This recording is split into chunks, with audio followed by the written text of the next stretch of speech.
Okay, we're just waiting for one more person. We're ready to start.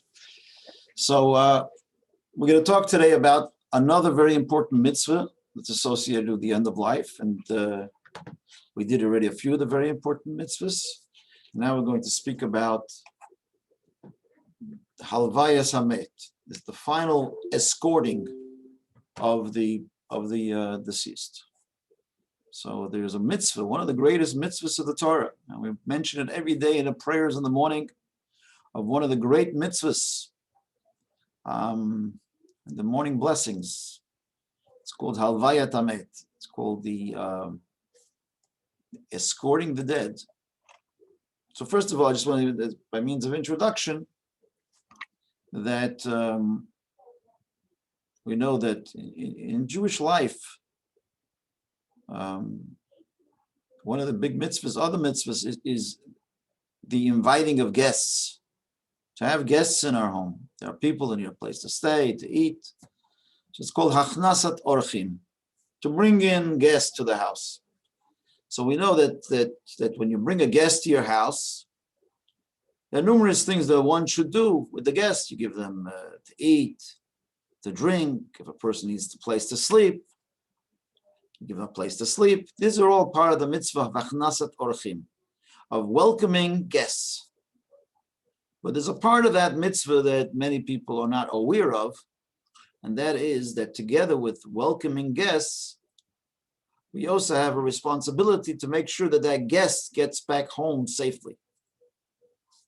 So if they come to your house and they eat a nice hearty meal, you should be organizing their next journey home. That's sort of, I don't want to say it's your responsibility, but that's always been part of the mitzvah of welcoming guests. I remember always Goldie's grandfather, Rabbi Galitzki of Shalom. He was already like in his 90s. Always, whenever he had guests in his house, he always made sure to walk them to the door. Okay, you don't just let a guest leave the house, say, okay, there's the door. No. A guest, you need to escort, to take them out of the house and make sure they get safely to the next place. So it's part of the mitzvah of taking care of our guest is helping them arrive in their next stop, in the next place on their journey. So that's why the mitzvah is to take the guest and to walk them to the door. Walk them to the door. That's like a lot of people used to do in the old country. That's what they did. They walked someone to the door, and even they walk outside. I remember Goldie Zaid always the car. We'd go. He'd come to the door to the car, and he'd like sing a song for us as we're leaving with the car. A song Kiva Simcha Seitzeyu. They leave with joy, and he'd escort us all the way out to the car and make sure. And then there is another mitzvah as part of that mitzvah of taking care of the guest and making sure they are escorted out safely, is also to make sure that they have some food for the way. We see Joseph, when the brothers left, he gave them gifts, but he also gave them tzedel adarach. It's called tzedel adarach, food for the journey. Joseph and his brothers, they were going back home, so he made sure they had a little bit of food to eat on the way. So it's always good when you have guests in the house, you send them off. They don't just send them off, you send them off with a pekala, right? The tzedel adarach. Remember, I was once in someone's house, a very religious person. They gave me a package it was like a shopping bag of food. Like I was traveling, I said, I'm just going down the road, not so far. They gave me a whole shopping bag of food with everything and things. This was common practice in the old country, by the way. Over here in America and Canada, it's been forgotten a bit. It's the idea of tzedel adarach, to give food for the trip. Like Jews, the kids go on the plane. Always, parents always they make sandwiches, right? Make sandwiches, right? I tell my mother, "What are you sending me so many sandwiches for? I'm not going to eat on the plane. I'll just go home and then I'm going to whatever we're going to put in the fridge in our house." But there always is that one trip where the plane is canceled and you really love your mother more than ever before because she gave you that sandwich, right? You know, and we know what that is, right? When you're stuck somewhere, and you know, there's of course there's always a coffee shop, but you know, not on coffee alone shall a person live, right? So you know, if you want to buy a kosher sandwich in the airport, it's about $26 for one slice of bread. So you know, anyway, so when your mother sends you with a sandwich, this is I see Esther's working on the sandwiches over there. Making sandwiches, very good. So that's pretty nice that we have the mitzvah of tzedel adarach. And in the Torah, in the 5 books of Moses, there's an interesting very interesting section that speaks about this mitzvah of escorting a person, a living person. Later we'll talk about the person after they pass away, but the mitzvah of escorting somebody when they're leaving your house and the responsibility associated with it. The Torah speaks about a mystery murder. A body is found dead on the road between 2 cities. So it says the elders of the closest city have to come out to the place of the crime, to the place of the murder, of the death, or maybe it was just an accidental death. And there's a whole ritual that the Torah speaks about, where the elders of the city come out and they ask like forgiveness from this person, because the people of the city are held responsible, because maybe they didn't give them to eat properly, maybe they didn't give them to drink properly, maybe they didn't escort them properly. So it could be their fault. So there is a whole ritual.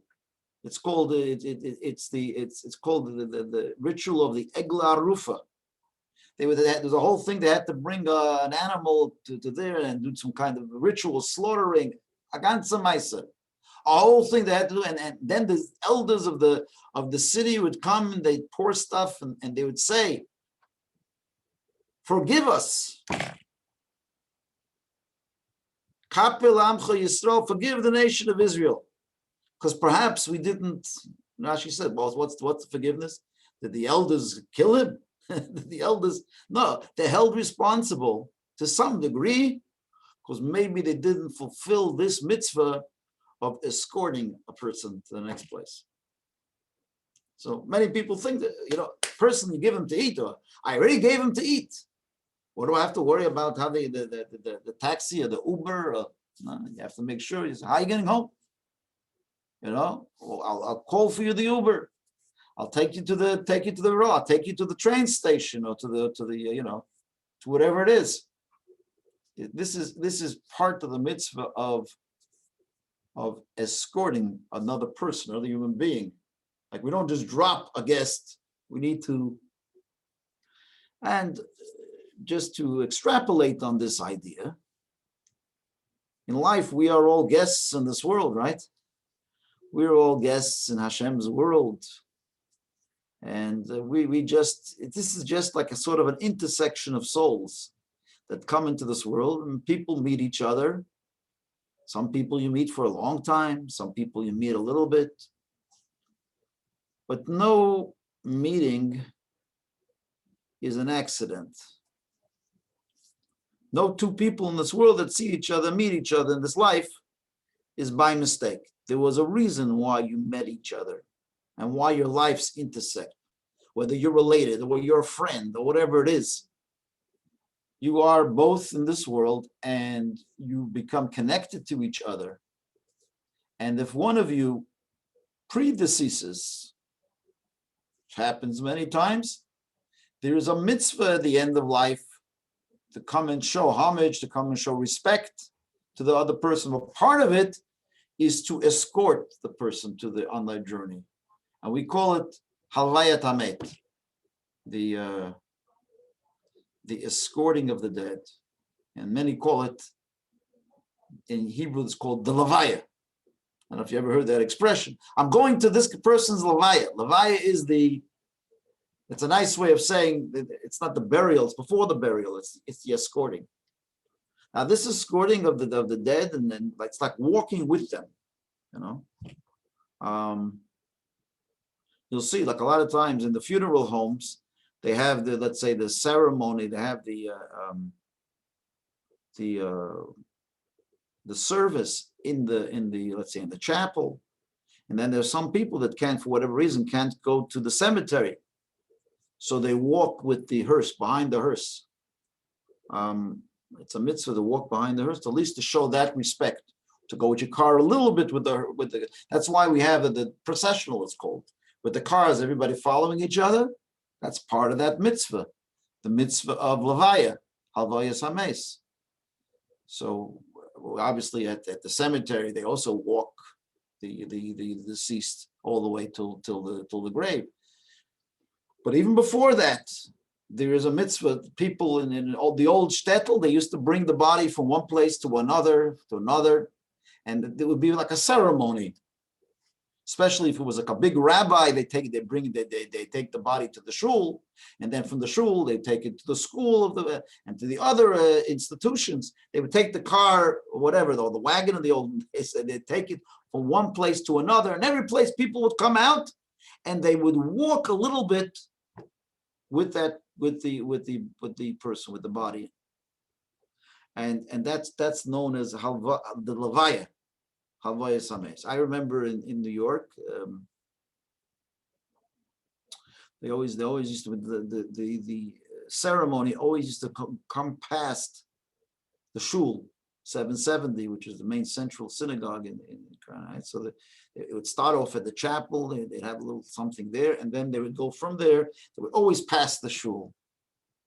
And I remember Lubavitcher Rebbe always used to, he couldn't go to every funeral, to the cemetery, whatever. He only went by isolated cases, but he would usually come out like on the porch there, outside of his office. And when the hearse would come by, he'd come out and he'd wait till the hearse moves on, and he would walk. I remember he'd walk with the hearse. All the way like to the corner of Kingston Avenue. It's a few hundred yards, whatever it is, right? He would walk with it, and then he would stand and wait until the car would go, and until he couldn't see it anymore. Then he'd go back to his office. So that's sort of the traditional way. I remember it's exactly actually 30 years ago. Mamish 30 years from a few days ago.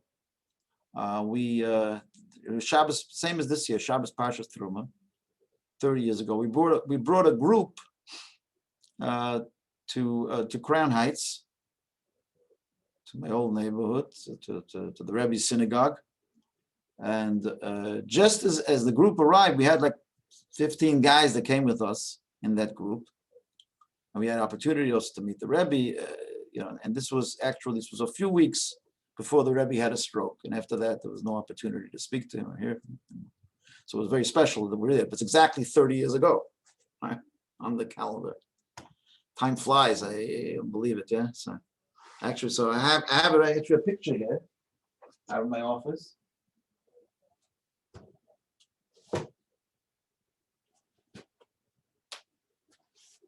I'll show you the picture. You see, it's exactly 30 years ago.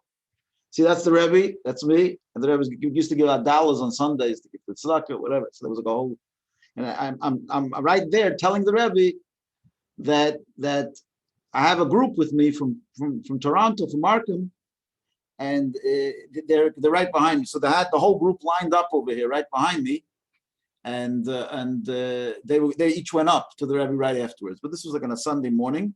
The Rebbe used to stand there and he used to just say, "I'll give a bracha, a blessing to everybody that passed by." He used to do it. He did it for many years, and on the Sunday mornings. So here, that's by the way, that's me. If you don't recognize me, that's the guy with the red beard. See the red beard up there? So this is exactly 30 years ago to the date. Huh? I can't believe it. So when we went there.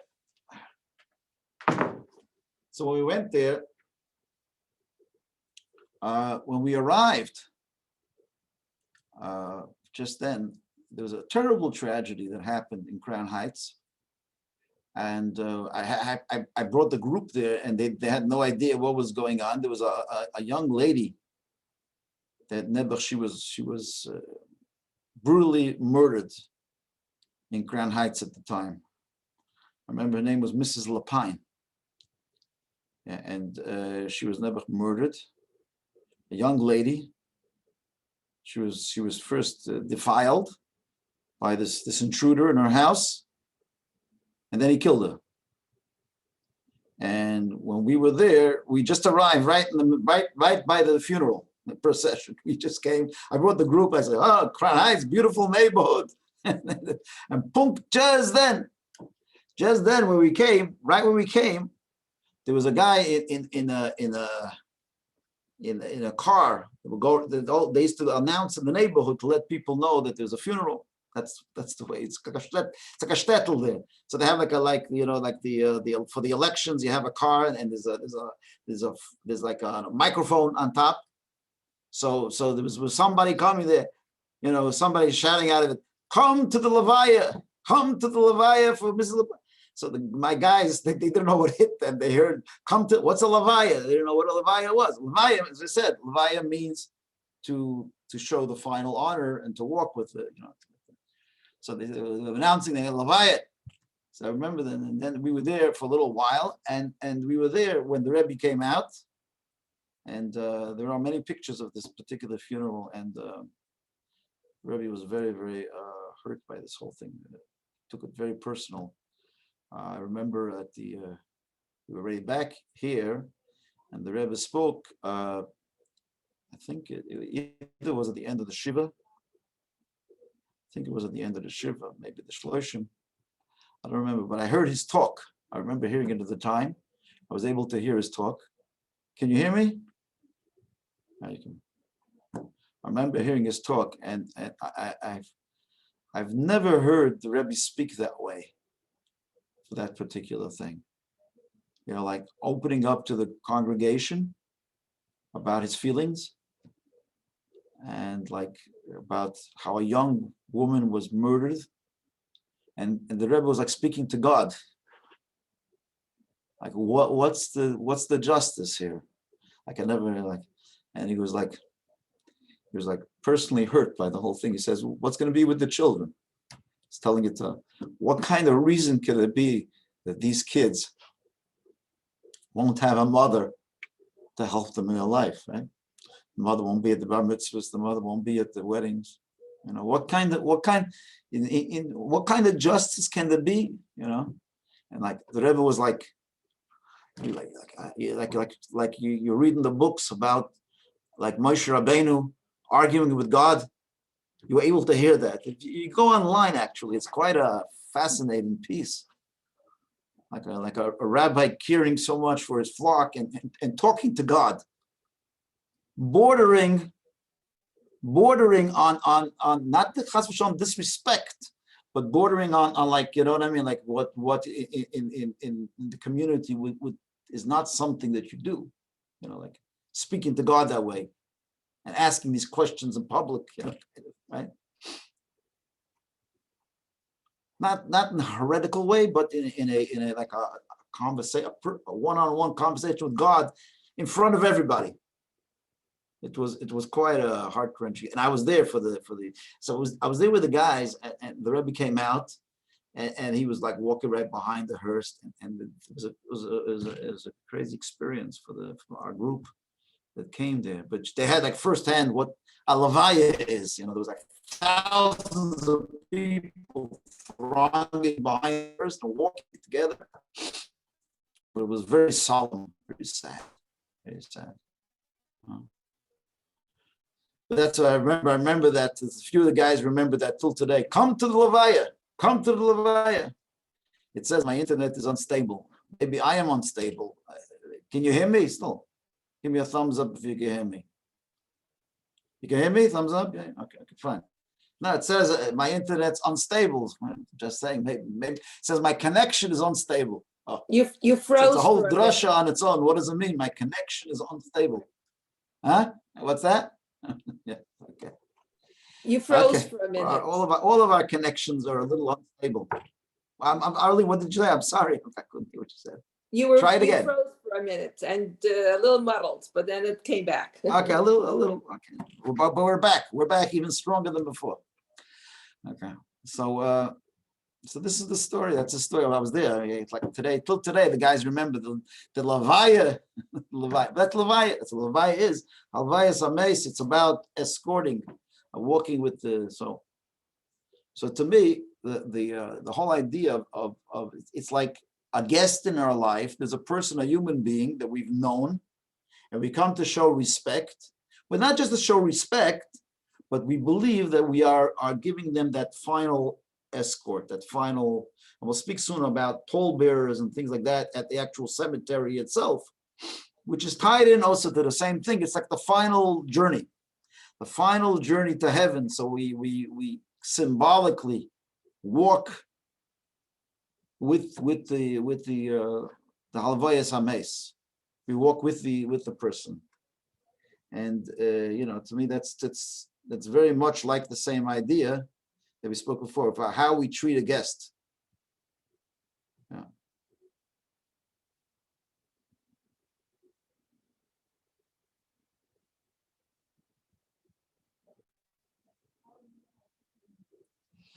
Now, when we arrive at this mitzvah continues, like I say, first you stop at places, or maybe at the shul or wherever, or from the funeral home to the chapel, wherever it goes, and then they escort the body to the cemetery. When we arrive in the cemetery, we also do another processional before we start actually the burial ceremony. Right? So there is that processional. That is also part of the same mitzvah of escorting, and it's customary to appoint some people, give them the honor. And this is not just a practical thing; it's a Jewish custom to give that final escort. So we everyone walks with the body. Now, in some places they wheel it on a. I know that in South Africa, I think they wheel it because it's a long road journey. So they wheel it on like on a wagon of some sort. It's like I don't know what it's like. What would you call that? A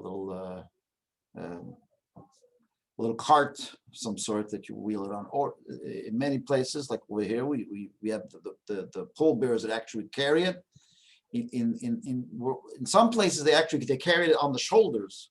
They hold it and then they pick it up and bring it up on the shoulders. That's the way it was by the Frierdiker Rebbe, and also by the Rebbetzin. I saw it, and also by the Rebbe. That's the way it's like. I guess it's maybe more of an honor when you pick it up on the shoulders. That the pallbearers hold it on the shoulder. Who are the pallbearers?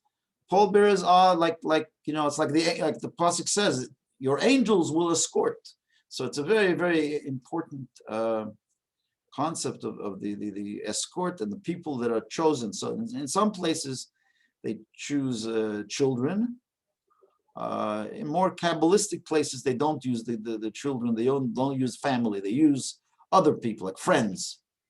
So whatever the custom is, there's different customs in that. Who exactly are the pallbearers? But you choose 6 or 8 pallbearers, depending on how heavy it is or whatever. And the pallbearers they help carry the body and the final trek, so to speak, to the burial place. Now it's customary also in some places, which we do most times of the year, is to show a degree of hesitance. Not to like walk straight, to walk slowly. Walk slowly, not to rush through it, right? And there are different customs how to do it. Our custom is actually to stop 7 times. We stop 7 times on that route, on that trek from the hearse to the burial place, and that also shows the hesitancy. It's like we stop 7 times. And there is a custom to read Psalm 91 on the way there. It's the Yoshev B'Seiser. It speaks about being surrounded by the presence of God. Yoshev B'Seiser Elyon. It's El Shadva Yisloinam. That God surrounds us and encompasses us. And we conclude with the verse of that psalm where it says, Ki malachav yitzav alach, I will dispatch my angels for you, lishmarcha, to guard you, b'chol drachecha, in all your journeys. So that's the belief that we give it over to the angels now. The angels now are going to, but that last verse, Ki malachav, has 7 words in it. So it's customary to read that psalm, the entire psalm, until that verse, which is about 10 verses or so, to read it and stop at that verse, because I have dispatched my angels to guard you on your journey. And each time we stop at a different word.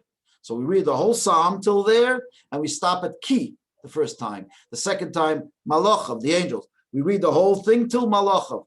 And so that way it takes a while to complete that. So you read that psalm all the way till that was, like I say, there's 7 words, and by the time you get to the burial place, you reach the final stop, and then you complete that whole verse. The shmarcha b'chol drachecha, and you finish it up. So every time you add another word on that final verse of the psalm. So you're following. So you read that psalm 7 times all the way out to the. Again, it's sort of to create hesitancy. In the Kabbalah, it speaks about that children should not walk behind the coffin. They should walk at the side. They shouldn't walk right behind it. Some even walk in front of it, so they shouldn't be behind it at all. And where does that come from? That's a Kabbalistic thing, that the children shouldn't be right behind the coffin.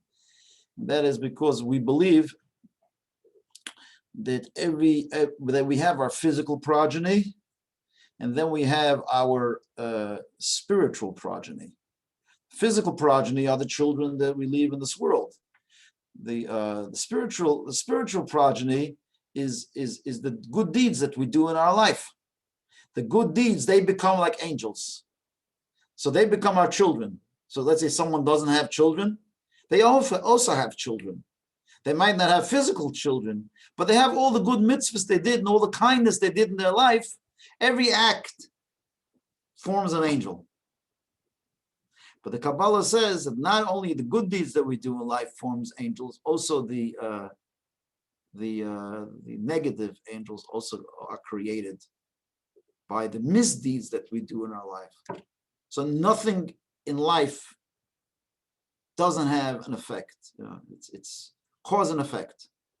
Every act we do, a positive act or a negative act, creates an angel, either a positive angel or a negative angel. So it says that in the Kabbalah, it says that the spiritual progeny arrive at the funeral too. Not just the physical children, but the spiritual children are there. So the good angels are the good angels, nothing to worry about, right?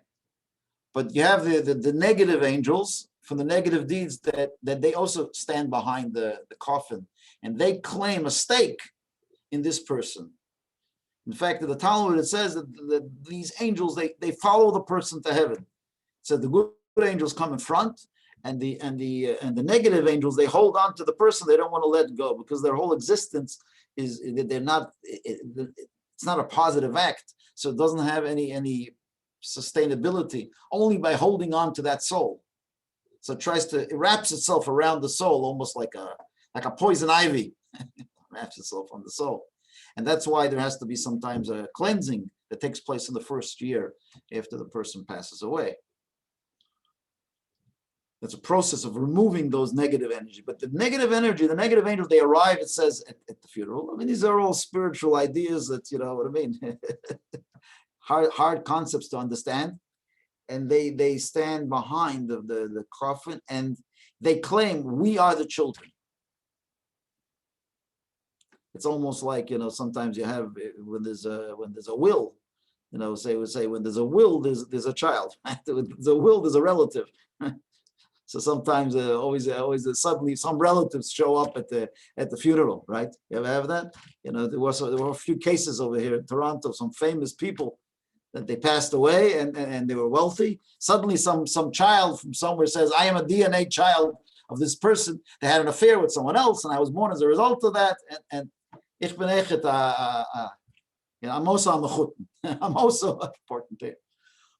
That's on the physical level, but on a spiritual level, it says that those powers, those forces that we unleashed in our lives, those angels that we created, they come to the funeral and they claim a stake in this person. And the negative angels could be of negative consequence to the children, so the physical children. So that's why it says stay away from right behind the coffin, because there's some powers there that maybe obviously all the people we go to are great people and didn't do anything wrong in their life. They don't have Vedas, so there's nothing to worry about. And if it happened that someone did it, no, Hashem will watch over them. But in those that read the Kabbalah, the spiritual books, know that it says the children should not go right behind the Aron because of those negative forces that are present. Some spooky idea, you could do with it whatever you want. This concept. So they also come for the Levaya. Everybody's coming for the Levaya. Everyone's coming to escort the soul, the children, the family, the friends, and also the spiritual deeds and misdeeds. They come along with you. They're like your pekala. They come with you, and they escort you at the funeral. So this is all part of the mitzvah of Halvayas Hames, of the mitzvah of the Levaya. And okay, obviously everything we learn here in the for the end of life is really a lesson for all of us in the regular life, right? Is that we need to be sensitive to each other. And I think just the whole concept of Levaya it shows us the extreme respect we have for a person. A person's passed away already, and they're not alive anymore, but we still treat them with great honor and dignity, and we walk them and we walk with them, and every last second we give them respect and honor. And this is so. If we do that for the dead, we could also do for the living, right? We don't have to wait for a person. I always say, when we're going to talk about it soon, about the mitzvah, there's another mitzvah of hesped, of eulogizing, right? So I always say to people, why do you have to wait to say something nice about someone when they die? Right? Say nice things to each other now, right? You don't have to eulogize each other, but give compliments. Compliments while people are alive, when the person dies, people they scrape out everything and they find every possible good thing to say, Sometimes it's hard, So for some people it's hard to find good things to say. But everybody has good things. But when you're alive, say some nice things to people. And I have nothing nice to say about that person. If it comes to a funeral, if you were given the job to give the eulogy, you would come up with something for that person, right? Why not say it to them when they're alive? Huh? I think that's because this is what we learn. We learn how much kavod we have to give, how much respect we have to give to each other in the end of life. But let's apply some of it to while we're alive too. A lot of people are easier to show respect to some people when they're dead. They come to check, make sure that they're dead. It's like that. Why do you treat people that way? Give them honor when they're alive. Yeah. Anyhow, that's just my pet peeve. I wish you all a good tevach. Give honor to each other, compliment each other, give respect to each other, invite each other. Now it's a little harder that, but please God, when we were able to invite each other and come to each other's home and we'll escort each other out the house, and we'll get it for each other on Uber to take each other home. Amitz Hashem. So please God, we should all have lots of happiness and simchas in all of our lives and perform many beautiful mitzvahs. Amen. Rabbi Master in Clarksdorp had a different theory about when people arrive at your house. He always used to say, a different theory? Rabbi Master in Clarksdorp, he always used to say, when a stranger walks into the house, you let him walk in first. And when a stranger leaves your house, you let him go out first. The reason is you can watch when he walks in that he doesn't take something, and you can watch when he walks out that he doesn't take something. Okay, it's a different approach. Yeah, I hear it. I have, there's a custom that if afterwards the family on the end of the shiva, they go out for a walk. We'll talk a little bit about it. It's also an escorting of the soul. They go out for a walk. So usually I'm left in the house alone. So the family goes out for a walk and I'm in the house alone. So I always tell them to count their silverware afterwards to make sure that everything's still there. No, look, we have to, Eddie, we have to trust each other. Yeah, we do. Yeah. Thanks, Rabbi. Shabbat shalom. Yeah, any questions? Anybody have questions? Any questions? I have a comment. If we can trust you with our neshamas, I think we can trust you with our silverware. Okay, thank you so much. Yeah, exactly. Thank you. Appreciate that. Thanks very much. It was very enlightening. Thank you. Thank you. Shabbat shalom, everybody. Shabbat shalom. Shalom. Shabbat shalom. Shabbat shalom. Bye.